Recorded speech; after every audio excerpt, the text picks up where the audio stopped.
नमस्कार दोस्तों, मैं विवेक पंडित आपका अपने चैनल क्राइम स्टोरी बाय विवेक पर हार्दिक अभिनंदन, वंदन और स्वागत करता हूं, जहां हम आपको हर बार एक नई और सच्ची क्राइम स्टोरी सुनाते हैं। अगर आप भी मेरी तरह क्राइम स्टोरी में दिलचस्पी रखते हैं तो मेरे चैनल को सब्सक्राइब करें और बेल आइकन को भी दबाएं, जिससे हमारी हर कहानी आप तक सबसे पहले पहुंचे। दोस्तों, 5 जुलाई 2024 महाराष्ट्र पुणे डिस्ट्रिक्ट के मावल तालुका में रहने वाले एक परिवार को इस बात का अंदाजा भी नहीं था कि कुछ ही पलों बाद उनके साथ कुछ ऐसा होने जा रहा था जिसकी उन्होंने आज तक कल्पना भी नहीं की होगी।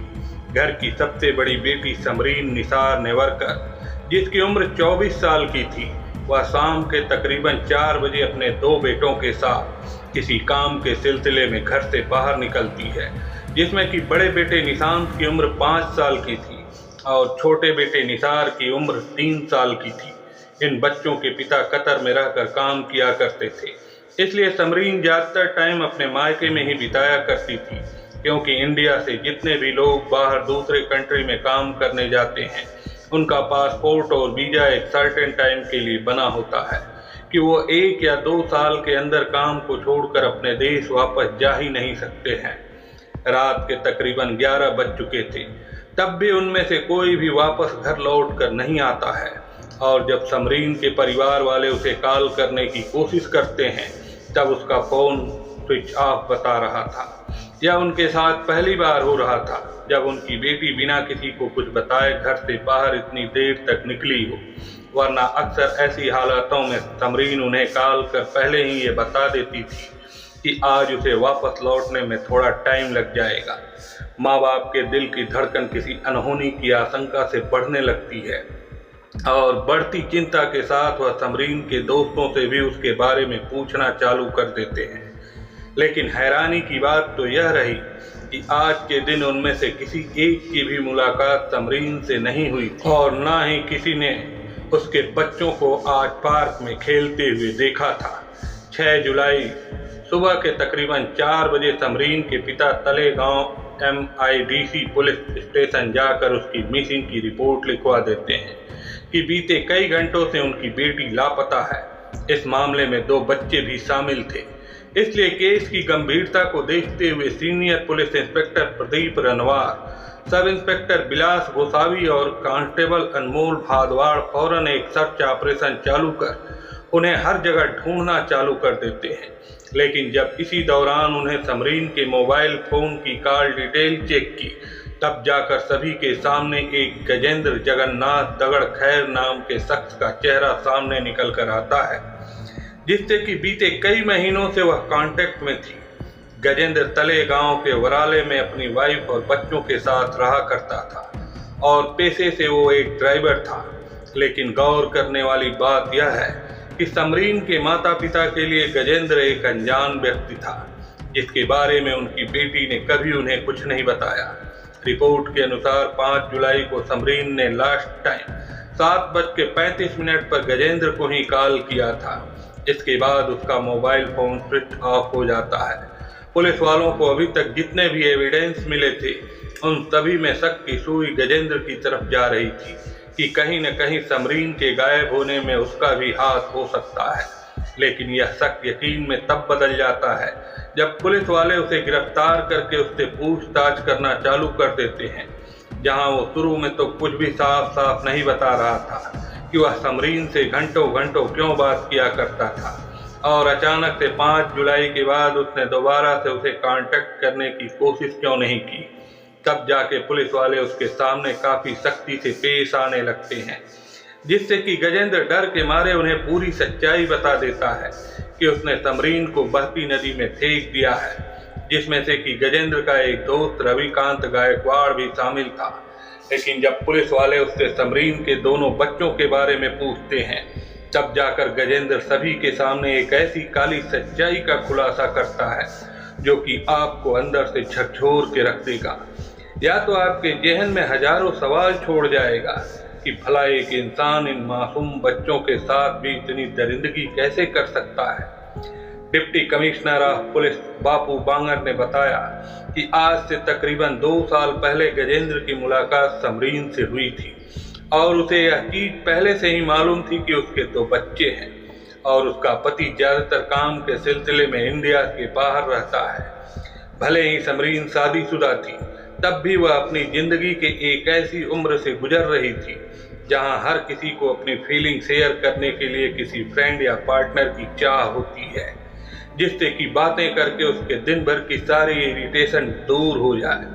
हालांकि दुनिया में बाकी ऐसे बहुत से लोग हैं जो कि अपने माइंड को कंट्रोल कर काफ़ी खुश हैं, लेकिन यह चीज़ समरीन के केस में लागू नहीं होती है। वो अपने पति की गैर मौजूदगी में अपने आप को काफ़ी अकेला महसूस करने लगी थी और इसी चीज़ का फ़ायदा उठाकर गजेंद्र उससे नज़दीकियाँ बढ़ाने के लिए रोज़ पार्क में आकर उसके दोनों बच्चों के साथ खेलने कूदने लगता है, ताकि वह ज़्यादातर उसकी आंखों के सामने रहे, और उसकी ये ट्रिक काम कर जाती है। अब समरीन की लाइफ में उसके पति के अलावा कोई और भी आ चुका था जो कि उसे अटेंशन दे रहा था।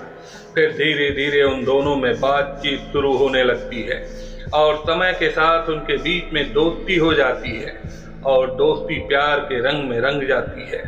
गजेंद्र का घर भी मावल के नज़दीक में ही पड़ता था, इसलिए हर दूसरे दिन वो एक प्राइवेट प्लेस डिसाइड करके आपस में मिलने आ जाया करते थे। उन्हें एक दूसरे को जानते हुए बस कुछ ही वक्त हुए होते हैं कि वे लोग अकेले में मिलने लगते हैं और अपने शरीर की ज़रूरतें पूरी करने लगते हैं। सब कुछ उनके प्लान के मुताबिक चल रहा था और उनके इस रिलेशनशिप के बारे में किसी को कानो कान खबर नहीं थी। लेकिन तभी एक दिन अचानक समरीन घबराती हुई गजेंद्र को कॉल करती है और उसे अपने प्रेग्नेंट होने की खबर सुनाती है। इतना सुनते ही गजेंद्र काफ़ी घबरा जाता है कि अगर यह बात गलती से भी बाहर निकल कर आ जाएगी, तब आगे चलकर होने वाले हंगामे के बारे में वह अपनी वाइफ को क्या जवाब देगा। दूसरी तरफ समरीन का भी यही हाल था कि वह अपने हस्बैंड को क्या जवाब देगी, जो कि बीते पिछले 2 सालों से उसकी बेहतर जिंदगी के लिए दिन रात मेहनत कर रहा है। इसलिए वह उस बच्चे का एबार्शन कराने का डिसीजन लेते हैं। 28 जून को समरीन अपने माता पिता से कहती है कि उसे 6 जुलाई को अकलकोट अपनी 12वीं के एग्जामिनेशन की फॉर्म भरने जाना है और वहीं से होते हुए वह सांगली अपने ससुराल चली जाएगी। फिर 5 जुलाई को समरीन शाम के तकरीबन 4 बजे अपने दोनों बेटों संग अपने माता पिता से यह प्रॉमिस कर घर से बाहर निकल जाती है कि वह अकलकोट पहुंचते ही उन्हें कॉल कर देगी। लेकिन जैसे ही उसके पिता उसे बस स्टॉप पे छोड़कर वापस घर लौटते हैं, तब वह अकलकोट जाने के बजाय गजेंद्र के एक दोस्त रविकांत गायकवाड़ के साथ एक कार में बैठकर कलम्बोली की ओर निकल पड़ती है और इसी दौरान उसने अपने मोबाइल फ़ोन को भी स्विच ऑफ कर दिया था ताकि उसके घर वाले दोबारा से उसे कांटेक्ट ना कर पाएं। फिर 7 जुलाई को कलम्बोली में स्थित अमर हॉस्पिटल में इल्लीगल तरीके से डॉक्टर अर्जुन शिवप्पा पाल द्वारा उसके बच्चे का एबार्शन कराया जाता है, जिसकी एज 3.5 महीने की थी। लेकिन ऑपरेशन के दौरान लापरवाही के चलते समरीन और उसके पेट में पल रहे बच्चे की डेथ हो जाती है। अब यहाँ पर होता क्या है कि इस अपराध को छुपाने के लिए एबार्शन कराने वाली लेडी एजेंट और डॉक्टर अर्जुन रविकांत के साथ मिलकर एक समझौता करते हैं और समरीन की डेड बॉडी को ठिकाने लगाने का विचार बनाने लगते हैं और उसकी बॉडी को एक एम्बुलेंस में रखकर वापस कलम्बोली ले आते हैं। फिर रात के तकरीबन 1 बजे गजेंद्र समरीन की डेड बॉडी को एक बोरी में भरकर इंद्राणी नदी में ले जाकर फेंक देता है, जो कि पश्चिमी घाट से होते हुए बहती है। लेकिन तभी बोरे की रस्सी खुलने से समरीन का चेहरा बाहर निकल आता है। तभी अपनी मां की ऐसी हालत को देखकर उसके दोनों बच्चे जोर जोर से रोना शुरू कर देते हैं, जिससे कि गजेंद्र परेशान होकर उन दोनों बच्चों के हाथ पैर को एक रस्सी से बांध देता है। फिर उनकी मां की डेड बॉडी के साथ ही उन्हें भी पानी में जिंदा फेंक देता है, जिन्हें शुरू से लेकर अंत तक यह पता ही नहीं था कि उनके साथ हो क्या रहा है। उनके लिए तो गजेंद्र और रविकांत एक अच्छे वाले अंकल थे, जो कि उन्हें हमेशा चॉकलेट लाकर दिया करते थे। लेकिन उन्हें क्या पता था कि एक दिन यही प्यारे अंकल एक शैतान का रूप लेकर उनकी जान ले लेंगे। इन्वेस्टिगेशन के दौरान जब पुलिस वाले रविकांत के मोबाइल फ़ोन की कॉल डिटेल्स और व्हाट्सएप चेक करते हैं, तब उन्हें पता चलता है कि एक कविता शैलेंद्र नाम की लड़की ने भी उनकी पूरी मदद की थी, जिसने रविकांत को एवार्सन कराने वाली एजेंट ऊषा बुधवन तक पहुंचाया था। लेकिन जब तक पुलिस वाले समरीन और उसके दोनों बच्चों की डेड बॉडी को पानी में ढूंढना चालू करते हैं, उससे पहले ही पुणे में इतनी जोर से बारिश होने लगती है कि अब इंद्राणी नदी अपने उफान पे आ जाती है, जिसके बाद अब उन तीनों की डेड बॉडी तक मिलना नामुमकिन हो चुका था। तब भी एनडीआरएफ की टीम अपना लास्ट दांव आजमाने के लिए नदी के 6 से लेकर 8 किलोमीटर के दायरे में प्रोफेशनल गोताखोरों को काम पे लगा देती है।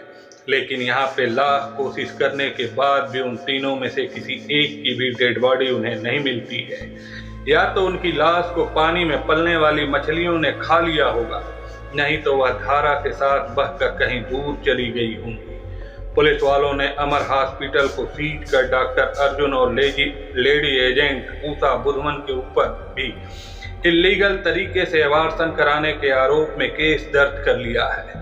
लेकिन यहाँ पे आप जानते ही हैं कि इनके साथ कुछ नहीं होने वाला है, क्योंकि इनके पास बहुत सारा पैसा है और हम जानते हैं कि हम इंडिया में रहते हैं। बात रही इस केस की, तो आज 13 मार्च है और आज भी ये केस पेंडिंग में चल रहा है और न जाने कितने सालों तक यह ऐसे चलता ही रहेगा। तो लास्ट में मैं आप लोगों से बस यही कहना चाहता हूँ कि प्लीज़ आप लोग अपनी फीलिंग किसी के साथ शेयर मत किया करो। क्या पता आपके साथ में बैठा ही शख्स आपको बर्बाद करने की प्लानिंग कर रहा हो। इसलिए आपको यह बात समझ में आ गई होगी कि मैं आप लोगों से क्या कहना चाहता हूँ। दोस्तों, कहानी यहीं समाप्त होती है। अगर आपको यह कहानी से कुछ सबक मिला हो तो आप हमें कमेंट बॉक्स में ज़रूर बताएं। और हाँ, इस चैनल को सब्सक्राइब करते हुए स्टोरी को लाइक करें और अपने दोस्तों में अधिक से अधिक शेयर करें, ताकि अन्य लोग भी इस घटना से कुछ सबक लें और अपने आप को सुरक्षित और सतर्क रख सकें। मिलते हैं अगली कहानी में। तब तक के लिए सावधान रहें, सुरक्षित रहें, सतर्क रहें, अपना और अपनों का ख्याल रखें। नमस्कार।